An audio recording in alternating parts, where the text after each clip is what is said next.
Hello दोस्तों, आप सभी का स्वागत है हमारे YouTube channel the crazy board पर। दोस्तों, अगर आप पहली बार हमारे YouTube चैनल पर आए हैं तो चैनल को सब्सक्राइब और वीडियो को लाइक जरूर कर दीजिए। दोस्तों, आज हम चौथा नंबर क्वेश्चन को सॉल्व करेंगे। इससे पिछले लेक्चर में हमने क्वेश्चन नंबर 3 को सॉल्व किया था। अगर आपको क्वेश्चन नंबर 3 नहीं आता है तो आप डिस्क्रिप्शन में लिंक है, जाके वो लेक्चर देख सकते हैं। तो दोस्तों, आइए क्वेश्चन नंबर 4 को सॉल्व करते हैं। दोस्तों, क्वेश्चन नंबर 4 है, भूमि का एक बिंदु जो मीनार के पाद बिंदु से 30 मीटर की दूरी पर है। क्या है? मान लीजिए कोई मीनार है, ए बी एक मीनार है और मीनार के पाद बिंदु से भूमि का कोई बिंदु मान लीजिए यहाँ पर सी, जो कितना मीटर की दूरी पर है?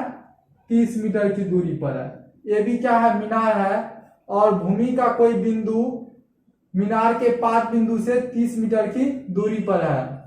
मीनार के शिखर का उन्नयन कोण 30 डिग्री है और मीनार का शिखर जो है उसका उन्नयन कोण कितना है? 30 डिग्री। मीनार का शिखर कोण हो गया बी, बी का उन्नयन कोण कितना है? पृथ्वी के स्तर के साथ 30 डिग्री। तो हमको क्या निकालना है? मीनार की ऊंचाई ज्ञात कीजिए। तो दोस्तों, मीनार का ऊंचाई क्या हो जाएगा? ए बी हो जाएगा आपको मीनार की ऊंचाई। तो दोस्तों, ये एंगल हमको मालूम है 30 डिग्री है और AC हमको मालूम है 30 मीटर है। तो हमको क्या निकालना है? AB। तो यहाँ पे लिखिए। तो दोस्तों, क्या लिखेंगे? माना कि AB एक मीनार है, AB एक मीनार है जिसकी ऊंचाई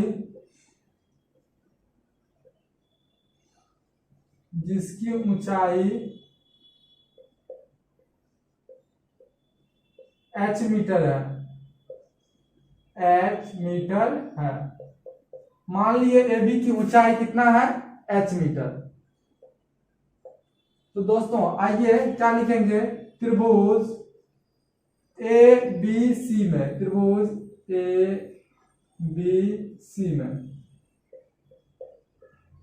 ABC में क्या लिखेंगे? tan 30 डिग्री बराबर। tan 30 डिग्री क्यों लेंगे? क्योंकि tan 30 डिग्री इसलिए लेंगे क्योंकि हमको लंब और आधार में रिलेशन चाहिए और लंब और आधार में रिलेशन tan में ही आता है। tan ले सकते हैं या tan का रेसिप्रोकल क्या होता है? कॉट ले सकते हैं। तो हम इसमें tan ले लेते हैं। क्या लिखेंगे? tan 30 डिग्री बराबर क्या लिखेंगे? tan थीटा बराबर क्या होता है? P bye B। P सामने वाला भुजा हो जाता है, तो P सामने वाला भुजा क्या है? AB। तो लिखेंगे AB बट्टा B। B क्या है? B नीचे वाला ये हो गया AC। tan 30 का वैल्यू क्या हो जाएगा? 1/√3 बराबर AB हमको फाइंड आउट करना है, जो कितना मान है? h metre. तो h लिख देंगे और AC क्या है? 30 मीटर, तो 30 लिख देंगे। या हम क्या लिखेंगे?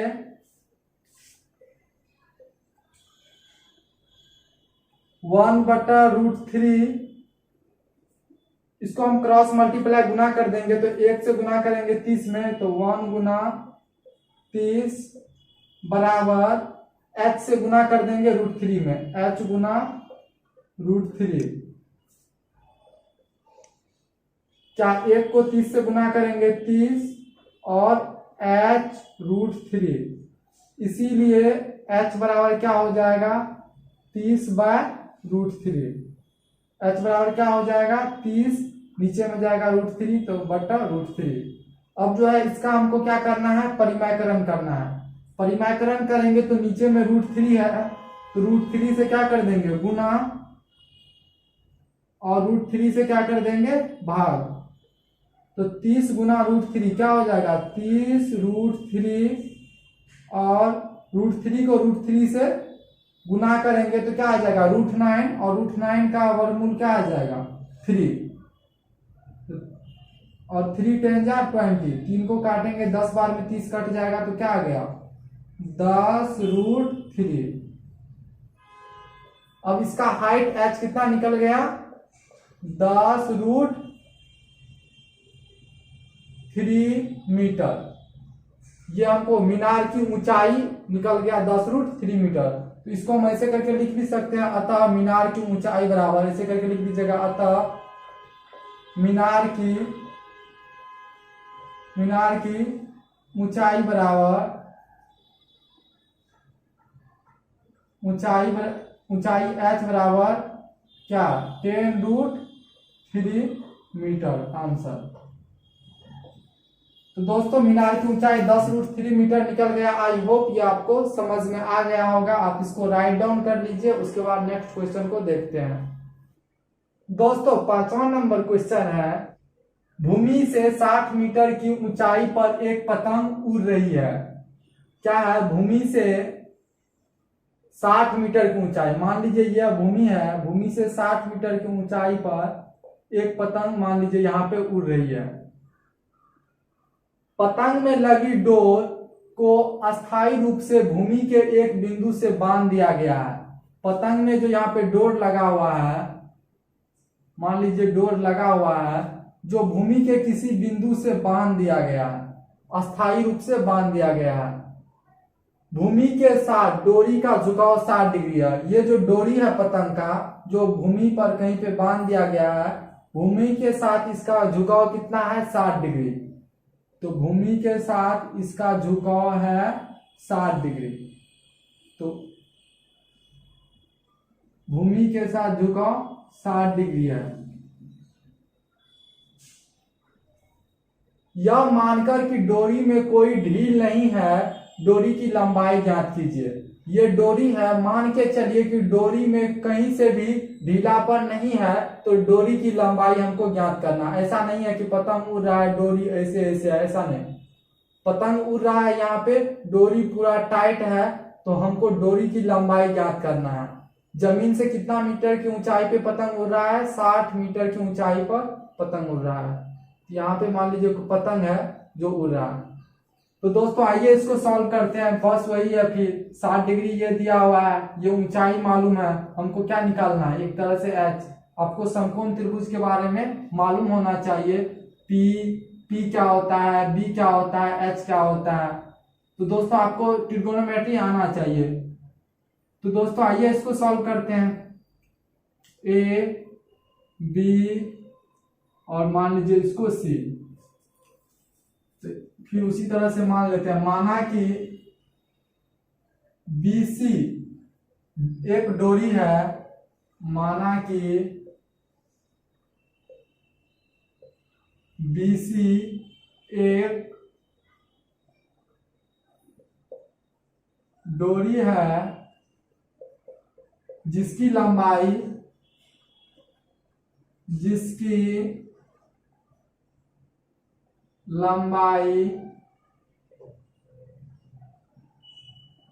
h मीटर है।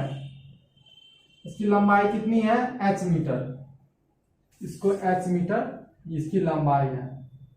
तो दोस्तों आइए वही लेंगे फिर त्रिभुज ABC में, त्रिभुज ABC में अब हमको निकालना क्या है, h निकालना है। मालूम क्या है p, यानी लंब मालूम है, h निकालना है। तो किसका फॉर्मूला लगाएंगे, साइन का, क्योंकि साइन थीटा बराबर क्या होता है p/h, यानी लंब बटा कर्ण। तो क्या लिखेंगे, साइन 60 बराबर p/h। p क्या है, सामने वाला भुजा p होता है, तो क्या आ जाएगा AC बटा BC, क्योंकि h है BC। और साइन 60 का वैल्यू क्या होता है √3/2। तो √3/2 साइन 60 का वैल्यू हो गया। AC का वैल्यू कितना है, AC का वैल्यू आपको हो गया 60, तो 60 लिख दीजिए। BC हमको निकालना है, तो BC की जगह BC रख देते हैं, या BC को हम क्या माने हैं h, तो BC की जगह हम h रख देते हैं।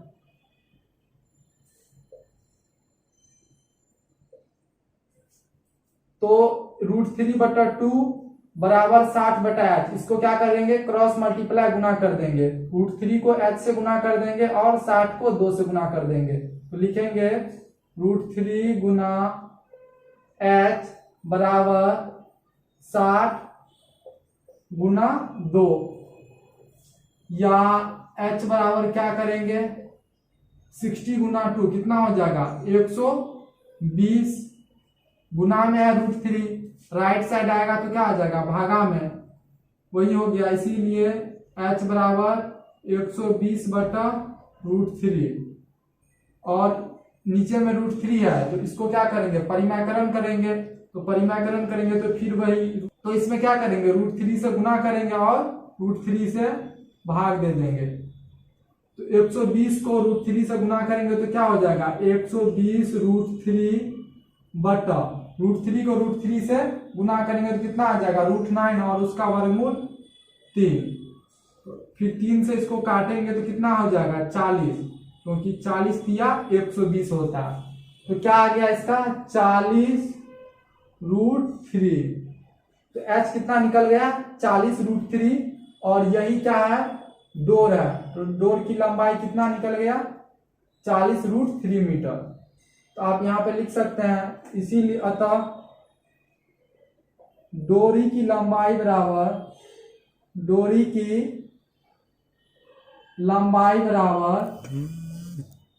लंबाई h बराबर कितना। तो यहाँ पे हम क्या लिख सकते हैं, अतः डोरी की लंबाई h बराबर कितना है 40√3 मीटर, 40√3 मीटर। दोस्तों डोरी की लंबाई कितना निकल गया 40√3 मीटर। तो यही हमको निकालना था, डोरी की लंबाई ज्ञात कीजिए, यही निकालना था, तो ये हम निकाल लिए। दोस्तों आज का वीडियो यहीं खत्म करते हैं, मिलते हैं अगले वीडियो में। तब तक के लिए आप पढ़ाई करते रहे। अगर कुछ भी इस क्वेश्चन में आपको डाउट है तो आप हमें कमेंट में जरूर बताइएगा। Thank you for watching this video.